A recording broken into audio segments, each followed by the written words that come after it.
is all about. If you understand liberty, you understand rights, you understand, of course, it's most important that we understand where our life and liberty comes from. And for me, it comes from a creator. It doesn't come from our government.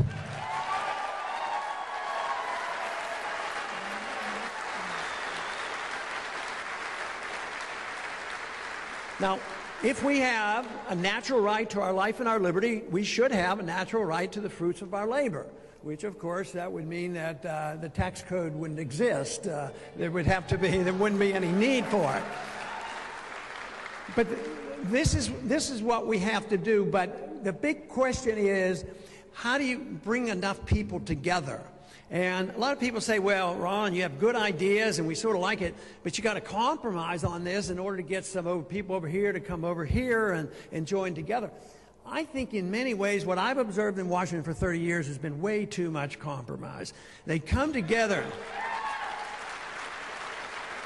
The two sides come together. Those who might want to spend money on domestic welfare get together with those who might want to spend money overseas, and they come together and they keep building, and they don't believe there's a crisis going on. So they have compromised too much. What we need, though, are building coalitions. Everybody has an interest in freedom. And when they understand this should bring people together. The easiest way for people to understand this is we do understand pretty well in this country about religious liberty. We know that you have a right to practice your religion. We know you have a right not to practice religion if you don't want. But if we could translate that into all personal behavior as well as all economic behavior, that it's your life, you run your life, don't hurt anybody, don't steal from everybody, you suffer the consequences of the way you run your life, you can practice your religion as you see fit, you can run your intellectual life as you see fit, and you have the right to spend your money as you see fit. All of a sudden,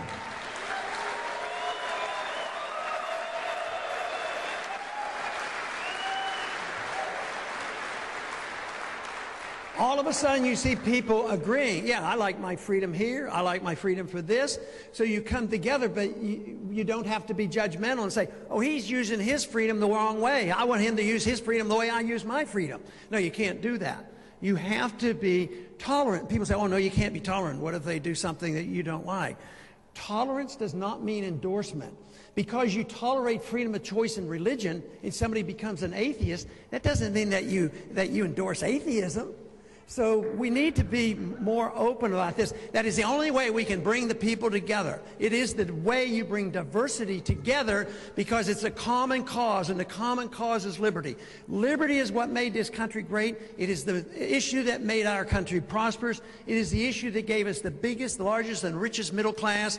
And if we don't do it, we're going to lose it. So it's on the line, but I am encouraged. I've spoken out a long time, but there is a difference in the land today, and it's growing. I talk a lot about the young people. As far as I'm concerned, everybody in this room is under 30. Very good.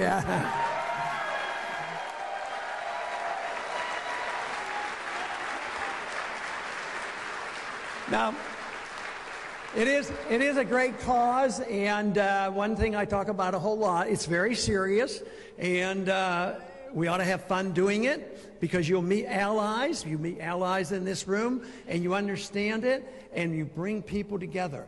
So to me, this is a serious matter. I think it's going to be resolved, maybe not in a week or two or a month or two or a year or two, but soon. It's going to be resolved because we do not know at the end point. We do not know that point when the bubbles burst. But it could happen tomorrow. It could happen a year or two or three.